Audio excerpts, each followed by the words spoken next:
تو 2003 میں پاکستان نے نیگوشیٹ کر کے گڈ ول جیسچر کے طور پہ انہوں نے ریلیز کیا تھا، اگرچہ امریکنز نے اس میں مین رول پلے کیا،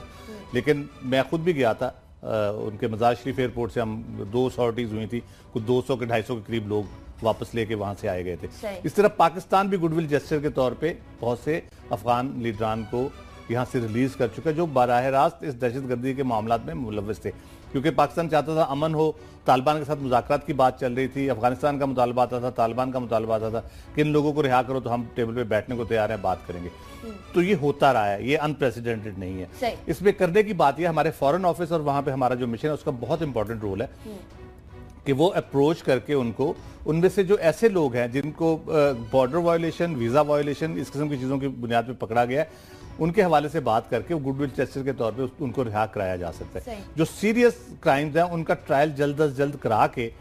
جو بھی ان کی سزا ہے ان کی یہاں سب سے بڑی مشکل آ رہی ہے وزارت خارجہ کو، ان کا یہ کہنا ہے کہ ان قیدیوں تک جنہیں گرفتار کیا گیا ہے پاکستانی مشن کو رسائی نہیں دی جاتی تاکہ ایٹ لیسٹ اندازہ ہو سکے کن کن جرائم کے اندر کن لوگوں کو گرفتار کیا جا چکا ہے، اور جس طرح آپ نے کہا جو وائلیشن کی بات ہے، بارڈر وائلیشن کی یا کچھ اور مسائل کی، ایٹ لیسٹ ان کو پاکستان بھیجا جا سکے۔ تو افغانستان کا بڑا ایک عجیب سا رویہ ہے پاکستان کے ساتھ، یہ چیز انڈیکیٹ کرتی ہے کہ بہت ہی لو لیول پہ اس کو آپریٹ کیا جا رہا ہے، ان کو سیریسلی نہیں لیا جا رہا۔ جس طرح کلبھوشن کے بارے میں بھارت بات کر رہا ہے، اگر ہم اپنے 218 لوگوں کے بارے میں، وہ ایک کے بارے میں سے ہم 218 لوگوں کے بارے میں افغانستان گورنمنٹ سے ایک اس لیول پہ بات کریں، پارلیمنٹ سے، فارن آفس کے ہائیسٹ لیول پہ، پرائم منسٹر کے لیول پہ، جو فارن منسٹر بھی ہیں، تو میرا خیال ہے کہ یہ مسئلہ حل ہو سکتا ہے۔ چلیے، مسئلہ حل ہو سکتا ہے، لیکن مسئلے کو حل کرنے کے لیے چاہیے ہوتی ہے ول، اور ول یہاں تب آئے گی جب ہم ڈیفینیٹلی پورے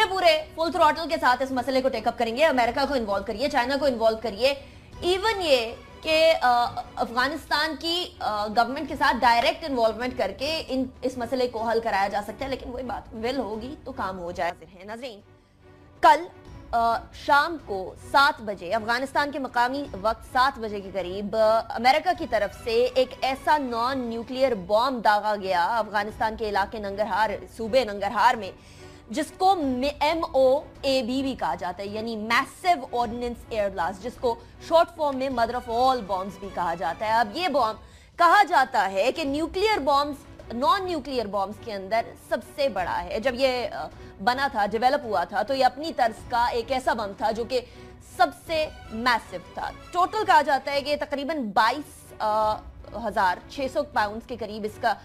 وزن ہے، اور اس کے اندر 18,700 پاؤنڈز کے قریب ایکسپلوسیو موجود ہے۔ اب ایسا بم افغانستان میں داغا گیا ہے ایسے موقع کے اوپر جب امریکہ سے کچھ یہاں انوائے بھی آنا ہے پاکستان کے اندر۔ کیا وجوہات تھی؟ ISIS کے بارے میں کہا گیا کہ نشانہ بنایا گیا، کیا ٹرمپ کی پالیسی تھی یا اسٹیبلشمنٹ کی پالیسی کو ٹرمپ ٹو کر رہے ہیں؟ جس طریقے سے انہوں نے دعوے کیے تھے وہ دعوے پورے نہیں کر پا رہے، کیا ہے؟ اس حوالے سے بات کریں گے، لیکن اس سے پہلے میں اپنے پینل کا تعارف کرواؤں گی۔ میرے ساتھ موجود ہیں راؤ خالد صاحب، ایڈیٹر ہیں روزنامہ 92 نیوز کے، بہت شکریہ راؤ صاحب آپ نے جوائن کیا۔ سہیل اقبال بھٹی صاحب ہمارے ساتھ موجود ہیں، پولیٹیکل اینالسٹ ہیں، بہت شکریہ سہیل صاحب آپ نے جوائن کیا۔ راؤ صاحب، سٹارٹنگ فرام یو،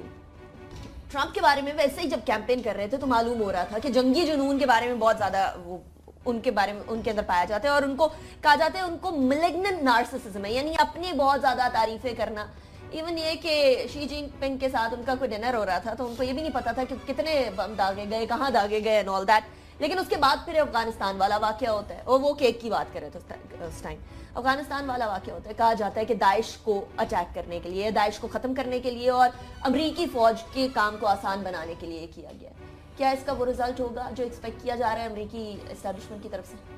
دیکھیں، وہ بڑی لانگ ٹرم پلاننگ کرتے ہیں، پتہ نہیں کب سے یہ سوچ رہے ہوں گے کہ یہاں پہ کس طرح سے چیزوں کو دوبارہ ٹریگر کرنا ہے۔ اس خطے میں تھوڑا سا بہتری کی صورتحال پیدا ہو رہی تھی، تو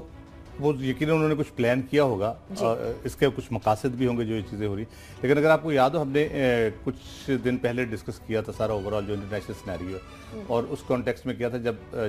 عمران خان سے چیف آف آرمی اسٹاف کی ملاقات ہوئی،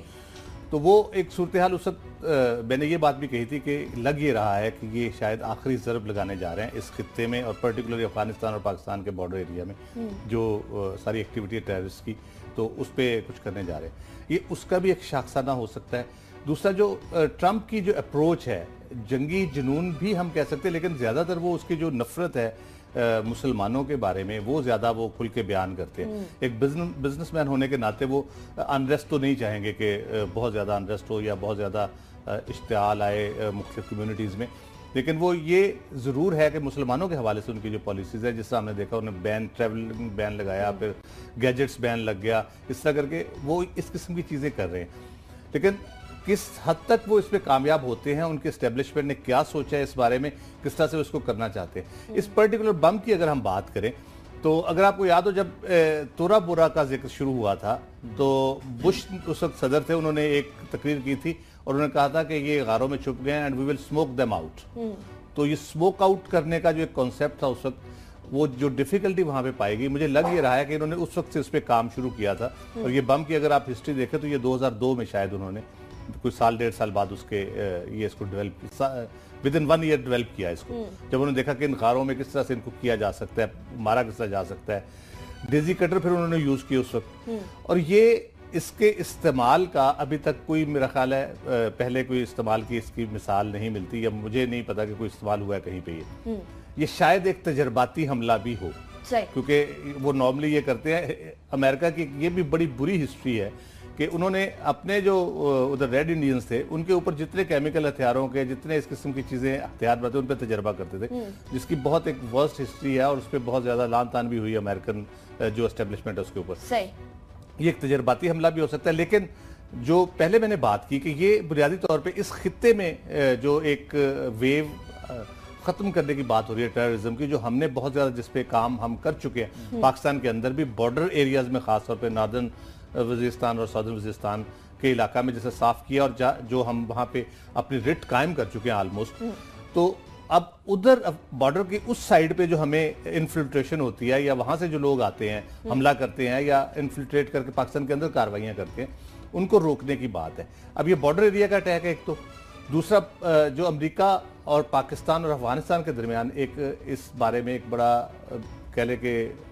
سوچا سمجھا ایک اسٹریٹجی بنا کے الائنس بننے جا رہا ہے اس کے خلاف، اب نئی جو ویو شروع ہونے جا رہی ہے ٹیررزم کے خلاف اس خطے میں، یہ اس کا بھی ایک شاخسانہ لگتا ہے۔ ٹھیک، چلیے سہیل صاحب، اتنا ضرور ہے کہ امریکہ کی ایک چیز سامنے آ گئی کہ ہیروشیما ناگاساکی، آپ کو یاد ہے نیوکلیئر بام داغا، امریکہ نے داغا، پہلا ایسا کنٹری تھا اور ابھی تک اللہ کا شکر آخری ہے۔ اب نان نیوکلیئر بام کی بات کر لیں اتنے میسو لیول کے اوپر، وہ بھی امریکہ ہی ہے پہلا جس نے اتنا بڑا لیول کے اوپر ایک بام جو ہے وہ داغا افغانستان کے اندر۔ کیا یہ کہا جا سکتا ہے کہ امریکہ کی ساری پرانی پالیسیز جو بوٹس آن گراؤنڈ تھے، جو اسپیسیفک ٹارگیٹڈ آپریشنز تھے، ڈرون اٹیکس تھے، وہ سارے فیل ہو گئے اور یہ لاسٹ حربہ تھا، آخری